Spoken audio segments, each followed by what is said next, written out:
안녕하십니까, 김홍걸 강사입니다. 오늘은 격려사 하는 방법에 대해서 알아보도록 하겠습니다. 우리가 행사를 하면 주로 인사말이 나오고 또 축사가 나오고 격려사가 나오죠. 근데 격려사는 어떻게 해야 하는 걸까요? 이제 격려사는 어떻게 하면 좋을지 한번 알아보도록 하겠습니다. 먼저 축사와 격려사는 차이가 있습니다. 축사는 어떤 좋은 일이나 행사에 대해 축하한다는 말을 하면서 발전을 기원하는 이야기를 하는 것을 축사라고 이야기했습니다. 그러면 격려사는 무엇일까요? 우리가 보통 축사, 격려사 이렇게 막 섞어서 구분을 하지 않고 쓰는 경우가 많은데 이번 기회에 확실하게 알아두면 좋을 것 같습니다. 먼저 격려사에서 격려라는 뜻을 정확하게 짚고 넘어가는 게 좋을 것 같습니다. 격려란 의욕과 용기가 솟아나도록 북돋아주는 것, 그런 말을 격려라고 합니다.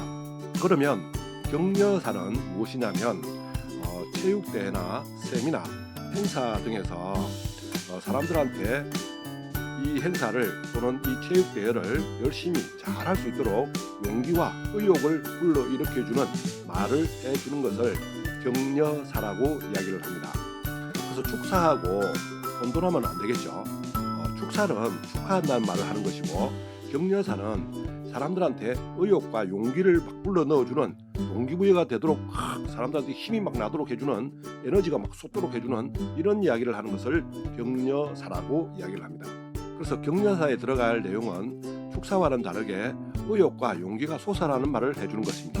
예를 들면 여러분은 할 수 있습니다, 또는 과거의 업적을 칭찬해주면서 여러분들은 대단한 사람들이다, 이렇게 또 이야기를 해준다든지 우리가 지금 하고 있는 일의 가치나 중요성 등을 강조해주면 좋겠죠.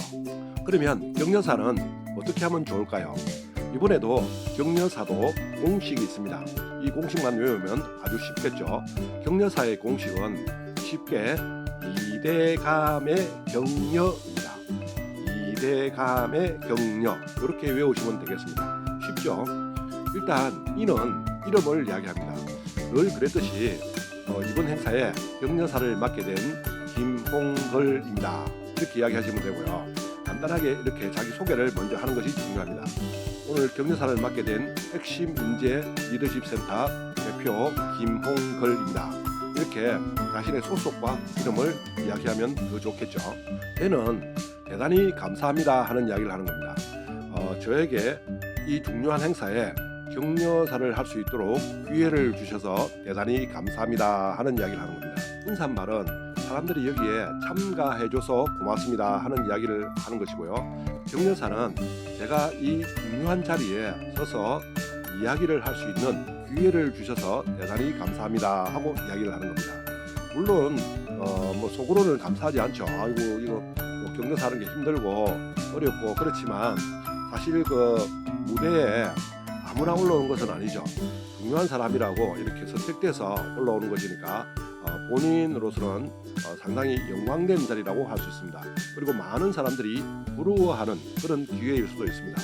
그래서 좀 겸손한 마음으로 저에게 이렇게 과분한 자리에서 격려사를 할 수 있도록 기회를 주셔서 대단히 감사합니다, 이렇게 이야기하면 되겠습니다. 이렇게 이름과 대단히 감사합니다 하는 이야기를 하는 이유는 물론 자기의 소개도 하고 또 사람들한테 감사하다는 말을 하는 것도 중요하지만 청중들하고 내하고 이 잠깐의 코드를 맞추는 시간이 필요합니다. 어떤 사람은 말이 좀 빠르기도 하고 어떤 사람은 사투리를 쓰고 어떤 사람은 말이 느리고 이런 게 있습니다. 처음부터 본론으로 들어가게 되면 사람들이 이 말을 받아들이는데 좀 어려움이 있을 수가 있습니다. 그래서 미리 사람들하고 내하고 코드를 맞추는 시간, 우리가 전화를 할 때도 전화를 받자마자 바로 본론으로 들어가지 않죠. 안녕하세요, 별일 없으십니까 하고 이렇게 앞에 인사말을 조금 하는 이유가 상대방과 내가 말을 서로 주고받을 수 있는 코드를 맞출 수 있는 이런 시간을 조금 가지는 거라고 보시면 됩니다. 그래서 전화를 하든 사람들을 만나서 이야기를 하든 바로 본론으로 들어가는 것이 아니라 잠깐 서로 코드를 맞출 시간이 필요한 것처럼 이렇게 격려사를 내가 하러 올라갔을 때도 이렇게 코드를 맞추는 시간이 필요하다, 이렇게 이해를 하시면 되겠습니다. 이 대감에서 감은 특별한 감사입니다. 회장님하고 나하고 어떤 개인적인 도움을 받은 관계가 있다든지, 또는 내가 특별히 감사해야 될 일이 있다든지, 이렇게 했을 때는 그것을 한 번 더 언급해 주는 것도 좋을 수가 있습니다. 다음 이대감의에서 의는 의미, 중요성, 가치 등을 이야기합니다.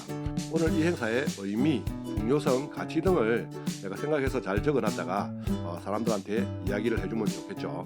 예를 들면 제가 운영하고 있는 스피치 과정을 개강하는 행사 자리라고 생각을 하고요. 격려사를 한다면 스피치 과정은 우리에게 큰 의미가 있습니다.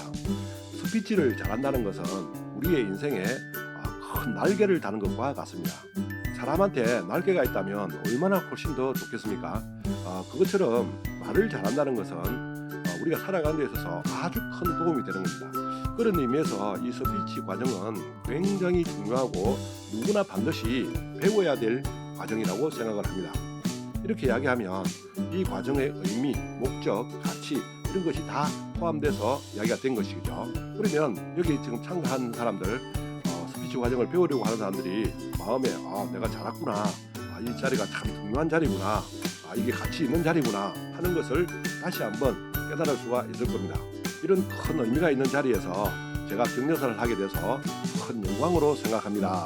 이렇게 한마디 또 붙여주면 아주 겸손해 보이고 좋아 보입니다. 이대감의 격려입니다. 이제 본론으로 들어가서 격려의 말을 하는 거죠.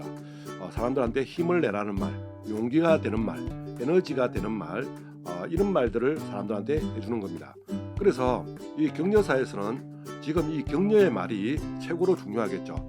격려사를 준비할 때 미리 이 격려의 말을 무슨 말을 해줄 것인가 준비를 해둬야 됩니다.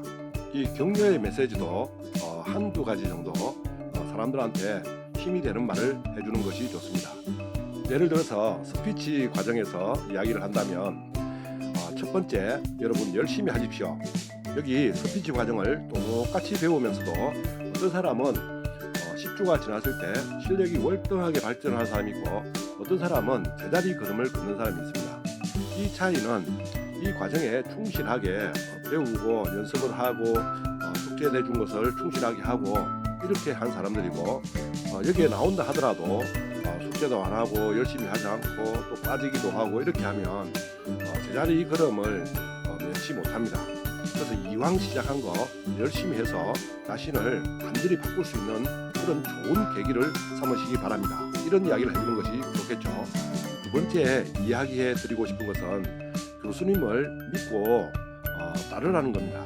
긍정적으로 생각하고 잘 받아들이면 자기가 월등하게 발전할 수 있을 겁니다. 그리고 마지막으로 기원하는 말과 다시 한번 자기 이름을 이야기하면서 마치면 되겠습니다.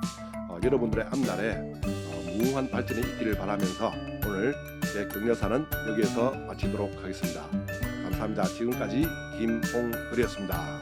이렇게 이야기하면 아주 좋은 격려사가 될 수 있습니다. 그러면 격려사 예문을 하나 제가 읽어보도록 하겠습니다. 이걸 잘 들어놨다가 자기 상황에 맞게 고쳐서 사용하면 되겠죠. 제가 이대감의 격려에 맞추어서 격려사를 한번 해보도록 하겠습니다. 안녕하십니까. 이번 행사에 격려사를 하게 된 백신강사협회 회장 김홍글입니다. 먼저 이 자리에서 제가 격려사를 할 수 있도록 기회를 주신 이 모임의 회장님과 회원 여러분들께 다시 한번 감사의 말씀을 드립니다. 그리고 이 멋진 스피치 과정을 열 수 있도록 장소를 제공해 주신 경운대학교 평생교육원 원장님과 직원 여러분들께도 감사를 드립니다. 스피치 과정은 우리의 인생에 날개를 다는 것과 같습니다. 아무리 뛰어난 실력이 있어도 말을 제대로 하지 못하면 빛을 발하기가 어렵죠. 그래서 실생활에 가장 중요하고 많이 쓰이고 꼭 필요한 것인데도 불구하고 우리는 이것을 배우지 못했고 배울 만한 것도 잘 없습니다. 그런데 지금 우리 주변에서 이런 스피치 과정이 열린다는 것은 굉장히 큰 의미가 있고 중요하다고 이야기를 드릴 수가 있습니다. 그런 과정에 참석한 여러분들은 정말 훌륭한 대단한 선택을 하신 겁니다. 아주 잘 선택하신 겁니다. 앞으로 10주간 빠지지 않고 잘 배운다면 인생에서 가장 중요한 10주가 될 것입니다. 그렇게 되기 위해서 이 과정에서 꼭 필요하고 도움이 될 만한 내용 3가지만 이야기해 드리겠습니다. 첫 번째는 이왕 시작한 것 모든 것의 우선순위를 이 과정에 두라는 겁니다. 아마 다른 바쁜 일들이 내 지금 앞길을 막 막을 겁니다. 이럴 때 스피치 과정을 우선순위로 두지 않으면 거기에 쫓아다니다가 이 또 중요한 과정을 놓쳐버릴 수가 있습니다. 그래서 이 과정에 최우선 순위로 두시고 먼저 시간을 할애하시기 바랍니다. 그러면 나중에 10주가 지났을 때 아주 놀라운 변화를 경험하실 수가 있습니다. 두 번째는 아는 것이 힘이 아니라 하는 것이 힘입니다. 우리는 아는 것이 힘이라고 배웠지만 실제로는 아는 것을 행동으로 해서 자기 것으로 만들어야 됩니다. 여기서도 앞으로 많은 것을 배울 것입니다. 그런데 배우는 데서 끝나는 것이 아니라 하나라도 자꾸 실습을 하고 연습을 해서 자기 것으로 만들어야지 실제로 큰 변화가 올 수 있습니다. 그래서 하나라도 자꾸 행동할 수 있도록 열심히 연습하고 또 연습하고 그래야지 이 과정을 한 보람이 생깁니다. 세 번째는 교수님을 믿고 긍정적으로 임하십시오. 지금까지 이 과정을 10년 이상 해온 것을 보면 분명히 배울 것이 있다는 이야기입니다. 그래서 내가 마음의 문을 활짝 열고 교수님이 이야기하는 것을 하나라도 더 흡수할 수 있도록 그렇게 긍정적으로 생각하셔야 됩니다. 그래야지 훨씬 더 많은 것을 담아갈 수가 있겠죠. 그래서 첫 번째, 이 과정을 최우선 순위에 두라는 것. 두 번째, 아는 것이 아니라 하는 것이 힘이라는 것. 세 번째는 교수님을 믿고 긍정적으로 임하라는 것. 이 3가지를 꼭 기억하시고요. 그래서 앞으로 여러분들의 앞날에 놀라운 변화가 있기를 기원하면서 제 격려사를 여기에서 마치겠습니다. 감사합니다. 지금까지 김홍을이었습니다. 이렇게 하고 격려사를 마치게 되면 아주 훌륭한 격려사가 될 수 있습니다. 이렇게 격려사를 잘하는 방법은 이대감의 격려 이렇게 하시면 되겠습니다. 이걸 잘 외워놓으셨다가 혹시 격려사를 해야 될 기회가 생길 때 아주 멋진 격려사를 해보시기 바랍니다. 격려사를 할 때 또 주의해야 될 사항이 있다면 격려사 전체의 내용이 한 5분 이상은 넘어가지 않도록 하는 것이 좋습니다. 두 번째는 부정적인 이야기를 하지 않는 것이 좋습니다. 무슨 섭섭한 일이 있었다든지 또는 안 좋은 일이 있었다든지 과거에 실수한 일이 있었다든지 이런 것을 언급하는 것은 좋지 않습니다. 그래서 긍정적인 이야기, 밝은 이야기만 해주시면 좋겠습니다. 세 번째는 다 아시겠지만 온담 패선이나 접속한 언어, 욕설 이런 것은 절대로 사용하면 안 되겠습니다. 네 번째는 너무 많이 알려주려고 하지 마십시오. 너무 많이 알려준다고 해서 다 기억할 수 있는 게 아니거든요. 간단하게 사람들이 기억할 수 있는 몇 가지만 딱 이야기해 주는 것이 좋습니다. 한 2-3가지 정도가 딱 좋겠죠. 오늘 격려사 하는 방법은 여기서 마치도록 하겠습니다. 지금까지 김홍글이었습니다.